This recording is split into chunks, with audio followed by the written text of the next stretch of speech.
Friends, welcome to mystery check.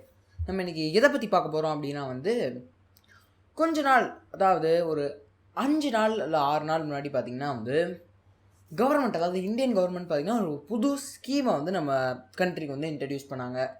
Agnipath அப்படின்னு சொல்லிட்டு பார்த்திங்கன்னா ஒரு ஸ்கீமை இன்ட்ரடியூஸ் பண்ணாங்க. ஸோ அதுக்கு பார்த்திங்கன்னா அதை இன்ட்ரடியூஸ் பண்ணி கொஞ்ச நாட்கள்லேயே பார்த்திங்கன்னா பயங்கரமான ப்ரொட்டஸ்ட் அண்ட் பயங்கரமான ஒரு கலவரம் பார்த்திங்கன்னா அந்த நார்த் சைடில் ஃபுல்லாக நடந்துகிட்டு இருந்தது.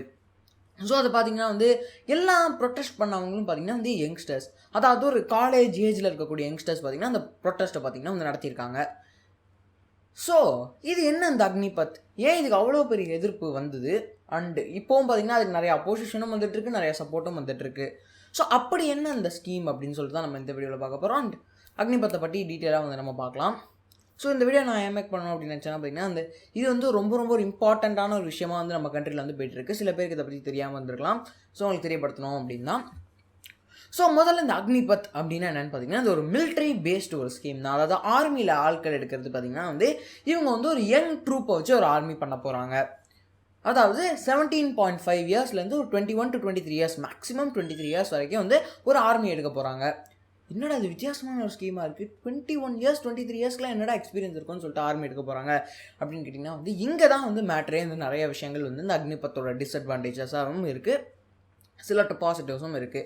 ஸோ இதெல்லாம் பார்த்திங்கன்னா அதாவது ஒரு முன்னாடி பார்த்திங்கன்னா ஒரு நார்மலாக ஆவரேஜ் இயர்ஸ் பார்த்திங்கன்னா 32 இயர்ஸில் பார்த்திங்கன்னா அந்த மிலிட்ரிக்கெலாம் எடுப்பாங்க, ஓரளவு எக்ஸ்பீரியன்ஸ்டாக இருக்கிறவங்களாம் எடுப்பாங்க.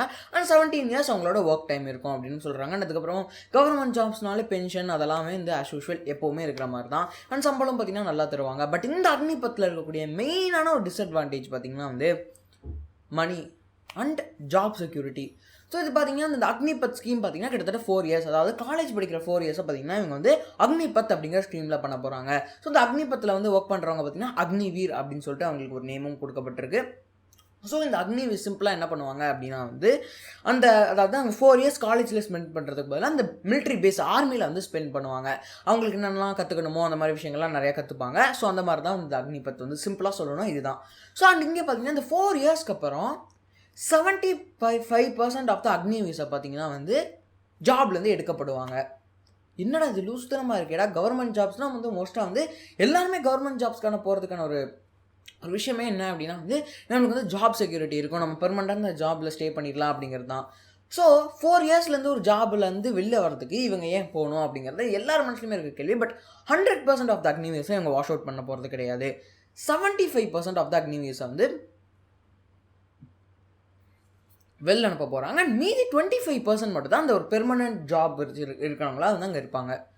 ஏன்னா அது வித்தியாசமான ஒரு இதாக இருக்கே அப்படின்னு சொல்லிட்டு பார்த்தீங்கன்னா, பட் இருந்தாலும் பார்த்தீங்கன்னா உங்களுக்கு தர சம்பளம்லாம் பார்த்தீங்கன்னா ஓரளவு நல்ல சம்பளம், அதாவது ஆல்மோஸ்ட் கிட்டத்தட்ட 30,000 பெர் மந்த், அதாவது நார்மல் ஐடி கம்பெனியில் சம்பாதிக்கிற காசு பார்த்தீங்கன்னா தருவாங்க. அண்ட் 4 இயர்ஸ் முடியும் போது பார்த்தீங்கன்னா ஒரு எக்ஸ்ட்ரா ஒரு அமௌண்ட் போட்டு அவங்களுக்கு தந்துடுவாங்க. ஸோ இதில் ஒரு மெயினான ஒரு டிஸ்அட்வான்டேஜ் என்ன அப்படின்னா இவங்களுக்கு தான் பென்ஷனும் கிடையாது. ஏன்னா இது கவர்மெண்ட் ஸ்கீம் மாதிரியே இல்லையடா, பென்ஷன் இல்லை, பெர்மனன்ட் ஜாப் இல்லை. அண்ட் இதெல்லாம் தான் மெயினாக கவர்மெண்ட் ஜாப்ஸ்க்கு எல்லாருக்கும் போகிறதுக்கான காரணமே. பிகாஸ் ஒரு ப்ரைவேட் ஜாப்பில் பண்ணிங்கன்னா அவங்க பென்ஷன் தர மாட்டாங்க, ஜாப் செக்யூரிட்டி கிடையாது. ஸோ அதனால தான் எல்லாருமே கவர்மெண்ட் ஜாப்ஸ்க்கு போவாங்க. பட் அங்கேயே இப்படி இருக்குது அப்படின்னு சொல்லிட்டு தான் மோஸ்ட்டாக எல்லாருமே ப்ரொட்டஸ்ட் பண்ணுறதுக்கான காரணம்.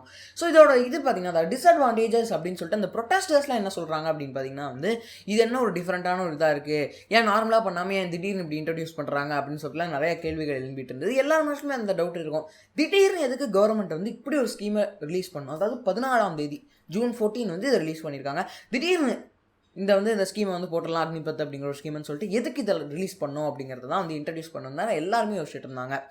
ஸோ அவங்க பார்த்தீங்கன்னா எல்லாருமே வைக்கக்கூடிய, அதாவது அந்த ப்ரொட்டஸ்டர்ஸ் வைக்கக்கூடிய கேள்விகள்லாம் பார்த்திங்கன்னா நியாயமான கேள்விகளை தான் படுது.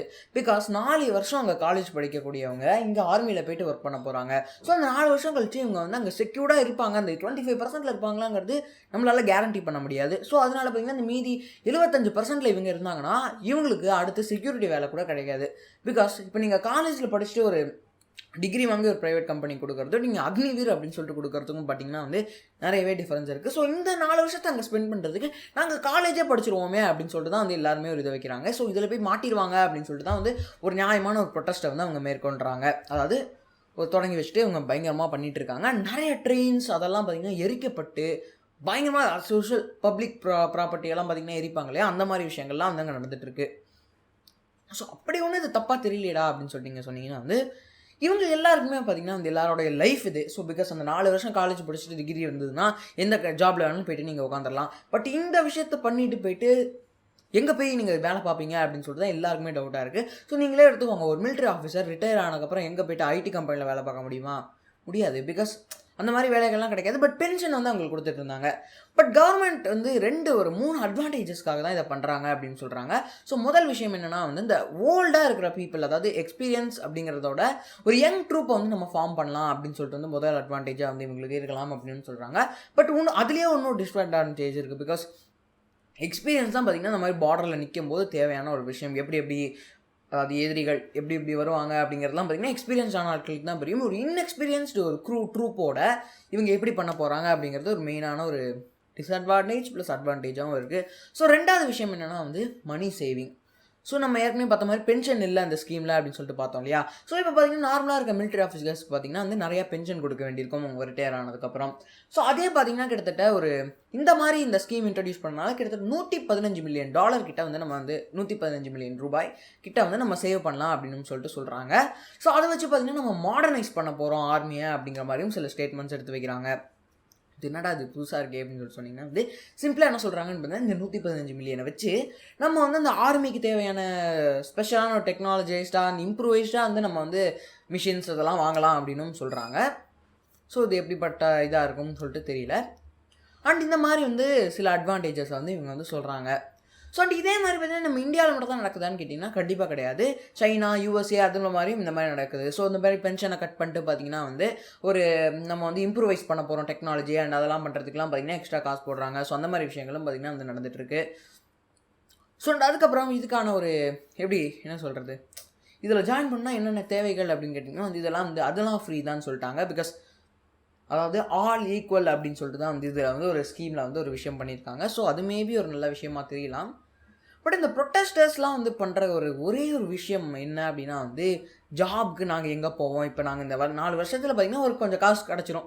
ஸோ அதை வச்சு பார்த்திங்கன்னா வந்து நம்ம வந்து பிஸ்னஸ்லாம் பண்ணிக்கலாம் அப்படின்னு சொல்லிட்டு ஒரு அட்வான்டேஜாக வந்து போட்டிருக்காங்க. அதாவது 3வது அட்வான்டேஜ். ஸோ இதில் பார்த்தீங்கன்னா வந்து லாஸ்ட்டாக வந்து எக்ஸ்ட்ராவாக ஒரு லம்ப் அமௌண்ட் வந்து கொடுத்துருவாங்க. ஸோ அந்த அமௌண்ட் வச்சு நீங்கள் பிஸ்னஸ் ஸ்டார்ட் பண்ணால் கூட பண்ணிக்கலாம், வேறு எங்கேயாவது போய்ட்டு காலேஜ் கூட படிக்கணும்னா படிச்சிக்கலாம் அப்படிலாம் சொல்கிறாங்க.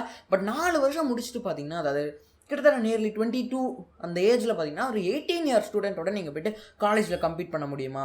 அது எல்லாருக்குமே இருக்க ஒரு லாஜிக்கான ஒரு கேள்வி. பிகாஸ் ஒரு 22 இயர்ஸில் ஒருத்தர் போய் காலேஜ் சேர முடியுமான்னு கேட்டிங்கன்னா கண்டிப்பாக முடியவே முடியாது. அவருக்கே ஒரு மாதிரி ஆக்வர்டாக இருக்கும். பிகாஸ் 18 இயர் ஸ்டூடெண்ட்ஸ், அதாவது 12th முடிச்சுட்டு வர ஸ்டூடெண்ட்ஸ் அண்ட் நீங்கள் 4 வருஷம் அக்னிவீராக இருந்தீங்க அப்படிங்கிறதுக்காக மறுபடியும் போய்ட்டு காலேஜ்லாம் சேர முடியாது.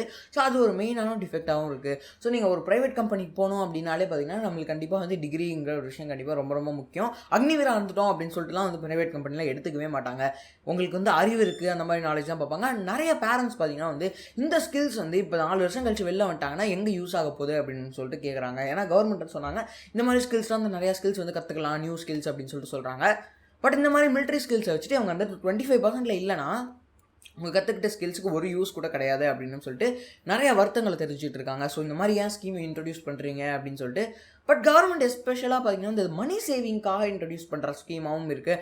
அண்ட் அவங்களும் பார்த்தீங்கன்னா வந்து எப்படி சொல்கிறாங்க அப்படின்னா வந்து யங்ஸ்டர்ஸ்க்கு ஒரு சான்ஸ் கொடுக்கணும். அந்த மிலிட்ரி பேஸில் வந்து ஒரு யங் குரூ இருக்கும்போது பார்த்தீங்கன்னா நல்லாயிருக்கும். அண்ட் இது பார்த்தீங்கன்னா இந்த ஏரு அப்புறம் வந்து நேவி அண்ட் எல்லாத்துக்குமே எடுக்கிறது தான். நாட் ஃபார் பார்டர் மட்டும் கிடையாது, மிலிட்ரி, நேவி, ஏர்ஃபோர்ஸ் 3த்துக்குமே வந்து எடுக்கிறாங்க. ஸோ இதுக்கு பார்த்திங்கன்னா வந்து இந்த மாதிரி வந்து ஒரு விஷயத்தை வந்து இன்ட்ரடியூஸ் பண்ணுறாங்க. அப்புறம் பார்த்திங்கன்னா இந்த உத்தரப்பிரதேஷ் அந்த மாதிரி ஸ்டேட்ஸில் இருக்கவங்களாம் என்ன சொல்கிறாங்க, அதாவது பொலிட்டிஷியன்ஸ்லாம் என்ன சொல்கிறாங்கன்னா வந்து இந்த மாதிரி அக்னிவீர் இருக்கவங்களுக்கு வேலைகளுக்கு ப்ரிஃபரன்ஸ் தரப்படும் அப்படின்னு சொல்லிட்டு சொல்கிறாங்க. ஸோ தைரியமாக ஜாயின் பண்ணிக்கலாம். ஸோ நீங்கள் முடிச்சுட்டு போகும்போது உங்களுக்கு ஏதாவது ஒரு வேலைக்கு வந்து ப்ரிஃபரன்ஸ் தரலாம் அப்படின்னு சொல்கிறாங்க. பட் ப்ரிஃபரன்ஸ் வந்து கேரண்டிக்கு ஈக்குவல் ஆகுமா அப்படின்னு கேட்டிங்கன்னா வந்து சந்தேகம் தான். பிகாஸ் கேரண்டியாக நாங்கள் வந்து வேறு வேலைக்கு உங்களை சேர்த்து விட்ருவோம் அப்படின்னா வந்து கண்டிப்பாக எல்லாருமே தைரியமாக போய்ட்டு ஜாயின் பண்ணுவாங்க. ஸோ ப்ரிஃபரன்ஸ் அப்படிங்கும்போது பார்த்திங்கன்னா வந்து கண்டிப்பாகவே எல்லாருக்குமே ஒரு திங்கிங் இருக்கக்கூடிய விஷயம் தான். அதுக்குள்ளே போகும்போது கேரண்டி அப்படிங்கிறது தான் நம்ம தைரியமாக போவோம். ஸோ ப்ரிஃபரன்ஸும் கேரண்டியும் ஒன்றும் கிடையாது. ஸோ அதையும் பார்த்திங்கன்னா அவங்க சொல்லியிருக்காங்க. ஸோ இது எப்படி போக போகுது அப்படின்னே தெரில. இந்த ஸ்கீம் ஒரு டிஃப்ரெண்ட்டான ஒரு ஸ்கீமாக தான் வந்து இன்ட்ரடியூஸ் பண்ணியிருக்காங்க கவர்மெண்ட். ஸோ பட் ஒரு நல்ல ஐடியாவும் இருக்குது ஒரு பக்கத்துலேருந்து பார்க்கும்போது. பட் இன்னொரு பக்கத்துலேருந்து பார்க்கும்போது அவங்களோட கஷ்டங்கள் நிறையாவே தெரியுது. ஸோ பார்க்கலாம் இந்த ஸ்கீம் இனிமேல் எப்படி போக போகுது, கண்டினியூ ஆகுமா, இல்லை அந்த ப்ரொட்டஸ்டர்ஸ்லாம் வந்து இந்த ஸ்கீமை வந்து கேன்சல் பண்ண வைப்பாங்களா அப்படிங்கிறத பார்ப்போம். மோஸ்ட்டாக கண்டினியூ ஆகும். ஸோ இதை தான் வந்து நாங்கள் உங்ககிட்ட சொல்லணும்னு நினச்சேன். பிகாஸ் இதுக்கான வந்து நிறைய ப்ரொட்டஸ்ட் போகிறது நீங்கள் பார்த்துருப்பீங்க. ஏன் இது என்ன அக்னிபத் அப்படின்னு சொல்லிட்டு நிறைய பேருக்கு தெரிஞ்சிருக்காது. சிம்பிளாக சொல்லணும்னா யங்ஸ்டர்ஸ்க்கான ஒரு மிலிட்ரி ஸ்கீம் அப்படின்னே சொல்லலாம். அதாவது ஆர்மியில் ஜாயின் பண்ணுறதுக்கான ஒரு யங் கூட்டங்கள் வந்து ஆசைப்படுவாங்க. ஸோ அவங்களுக்கான ஒரு ஸ்கீம் தான் வந்து இந்த அக்னிபத் அப்படிங்கிற ஸ்கீமே. ஸோ ஓகே கைஸ், இதை தான் வந்து நான் வந்து இந்த வீடியோவில் வந்து ஷேர் பண்ணணும்னு நினச்சேன். ஸோ என்னெல்லாம் இவங்க வந்து பண்ணுறாங்க, என்னெல்லாம் பண்ண போகிறாங்க அப்படிங்கிறத அவங்க கூட ஷேர் பண்ணணும்னு நினச்சேன். So okay guys, bye bye. Let's meet next video. இன்னொரு நல்ல வீடியோவில் அவங்களை மீட் பண்ணுறேன். அண்ட் அதே மாதிரி பார்த்திங்கன்னா வந்து நம்ம சேனலில் இனிமேல் பார்த்திங்கன்னா ஓல்டு கைண்ட் ஆஃப் வீடியோஸ் வந்து நம்ம கண்டிப்பாகவே அப்லோட் பண்ணுறோம். ஃபேக்ட்ஸ் மிஸ்டேக்ஸ்லாம் பார்த்திங்கன்னா நம்ம சேனலில் கண்டிப்பாக திரும்ப கொண்டு வருவோம். அண்ட் அதுக்கப்புறம் கொஞ்சம் கொஞ்சமாக இந்த மாதிரி ஏதாவது இம்பார்ட்டண்ட்டாக நம்ம பேசணும் அப்படின்னு நினச்சோன்னா கண்டிப்பாக அதில் பேசலாம். சும்மா சாதாரண வீடியோஸ் கண்டிப்பாகவே நம்ம வந்து ஒரு மிஸ்ட்ரி இல்லை ஃபேக்ட்ஸ் வீடியோ கண்டிப்பாக பண்ணலாம். So okay guys, bye bye. Let's meet next video.